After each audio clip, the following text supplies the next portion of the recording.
कि जिस समाज के बारे में हम बात कर रहे हैं वो समाज अपनी आलोचना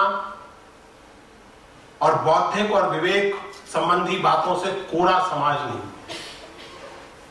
यूनिवर्सिटी में पढ़ने और पढ़ाने वाले हम लोग जब अपने समाज के बारे में सोचें तो इस तरह ना सोचें कि हमारी दुनिया के बाहर एक मूर्खों का या गंवारों का एक समूह है जिसका उद्धार और सुधार हमें करना है।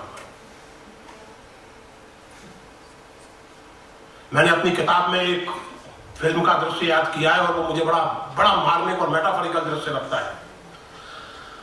आप लोगों ने देवानंद की फिल्म गाइड जरूर देखी होगी, मेरी उम्र के लोगों ने तो देखी ही होगी, टेलीविजन की कृपा से नौजवानों ने भी देखी होगी। उसमें एक दृश्य है, ये जो राजू गाइड है ये किसी गांव में पहुंच जाता है जेल से छूटने के बाद, और उस गांव में उसको थोड़ा बहुत सम्मान मिलने लगता है, कुछ रोजी रोटी का ठिकाना हो जाता है, गांव वाले उसकी खातिर तवाजो करने लगते हैं, वो समझते हैं कि कोई फकीर है, कोई संत है। गांव के जो पुरोहित लोग हैं उनको ये बात नागवार गुजरती है, क्योंकि उनको जो सम्मान मिलना चाहिए, उनको जो मालमत्ता मिलना चाहिए, उसमें अब राजू गाइड का हिस्सा लगने लगा है। उन्हें ये बुरा लगता है और वो एक दिन राजू गाइड को एक्सपोज करने का फैसला करते हैं और उसके आगे आके संस्कृत बोलने लगते हैं। अब जाहिर है कि राजू को तो बेचारे को संस्कृत आती नहीं है, वो चुप रह जाता है। तो ये पुरोहित लोग कहते हैं कि देखा, बोलेंगे क्या, संस्कृत आती हो तब ना। अब राजू के लिए न केवल नाक का सवाल है बल्कि रोटी का भी सवाल है। अब वो क्या करेगा, वो अंग्रेजी बोलने लगता है, पुरोहितों को अंग्रेजी नहीं आती। तो राजू कहता है कि बोलेंगे क्या, अंग्रेजी आती हो तब ना। मित्रों, मैं बहुत विनम्रता से आपसे ये कहना चाहता हूं कि कबीर को और उनके समाज को अगर समझना है, अपने समय को और अपने समाज को अगर समझना है, तो कृपा करके उन लोगों को सम्मान और प्यार से सुनने की आदत डालिए जो संस्कृत, फारसी या अंग्रेजी नहीं बोलते, जो टिपानिया की तरह के मालवी बोलते हैं, जो मराठी बोलते हैं, जो हिंदी बोलते हैं, जो भोजपुरी बोलते हैं। उनको ध्यान और सम्मान से सुनेंगे तो आप पाएंगे कि देश में हालत बहुत बुरी है, लेकिन इतनी बुरी भी नहीं है कि संभाली ना जा सके। बशर्ते आप इस बात की आदत डालें कि अक्ल उनमें भी होती है जो अंग्रेजी या संस्कृत नहीं होती। कबीर अगर कुछ सिखाते हैं मुझे तो सबसे पहले और सबसे महत्वपूर्ण बात यही सिखाते हैं। इन चीजों के विस्तार में जाने का समय नहीं है अभी, लेकिन मैं केवल संकेत के रूप में कहना चाहता हूं कि कबीर और उनके जैसे बहुत सारे भक्त केवल पहले से सोचे गए किसी दर्शन का कविता में अनुवाद नहीं कर रहे थे।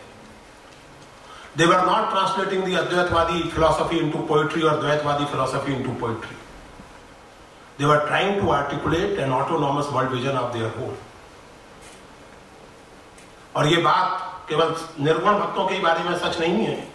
दर्शन के जो गहरे विद्वान हैं, मिसाल के तौर पर आचार्य रानाडे, उन्होंने ये बात तुलसीदास जैसे सगुण भक्तों तक के प्रसंग में नोट की है कि इनको केवल पुरानी फिलॉसफी का रीस्टेटमेंट या ट्रांसलेशन पढ़कर समझकर पढ़ना उचित नहीं। तो ये जो वर्नाक्युलर की ट्रेडिशन है, हमारी देश भाषाओं की या लोक भाषाओं की जो ट्रेडिशन है, इसके साथ रिश्ता बनाने की, इसके साथ एक सम्मान और संवाद का रिश्ता बनाने की समझ हमें कबीर जैसे कवियों से मिलनी चाहिए। ऐसा मुझे लगता है, मेरी उम्मीद है। मिलती है या नहीं मिलती मैं क्या जानूं, लेकिन उम्मीद करनी चाहिए कि मिलती है। दूसरी बात यह कि अगर कबीर को आप उनके समूचे संदर्भ में पढ़ें, और पढ़ने का मतलब केवल उनकी कविता पढ़ लेना नहीं है, बल्कि उनके समय का कुछ बोध हासिल करना भी है। जिस समय में वो लिख रहे थे 15वीं या 16वीं सदी के उत्तर भारत में, बनारस में, जहां भी जब भी वो लिख रहे थे, माफ कीजिएगा,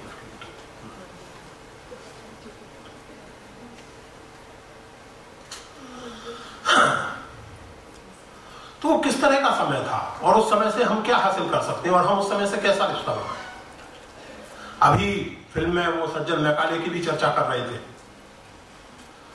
मुझे कई बार लगता है, इस किताब में भी मैंने लिखा है, बल्कि किताब शुरू इसी से होती है, कि हिंदुस्तानी समाज के बारे में सोचने के दो ढंग हैं।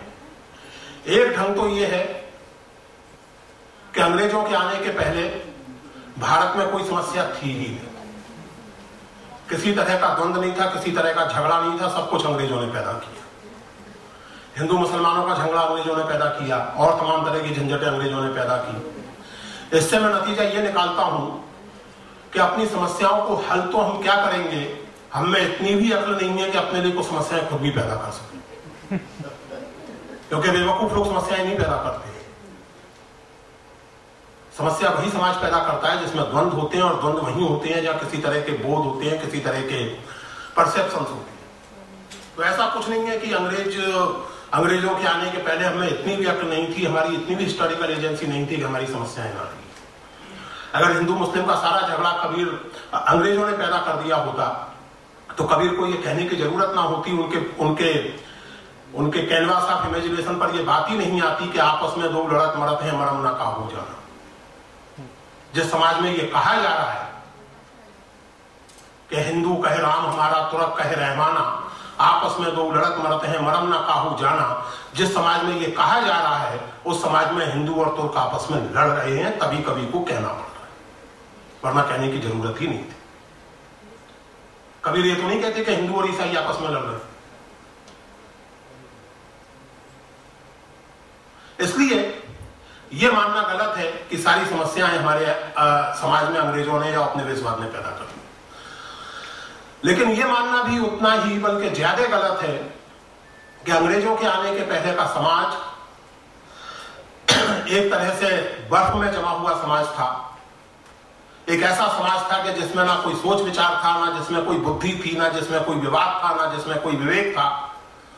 एक ऐसा समाज था जो अपने उद्धार के लिए गौरांग महाप्रभुओं के चरण पड़ने की प्रतीक्षा कर रहा था, और अगर वो ना आए होते तो इस समाज में ना न्याय होता, ना आधुनिकता होती, ना विकास होता, ना तर्क बुद्धि होती। ये भी उतनी ही भ्रामक मान्यता है, बल्कि संभवतः ज्यादा भ्रामक मान्यता है।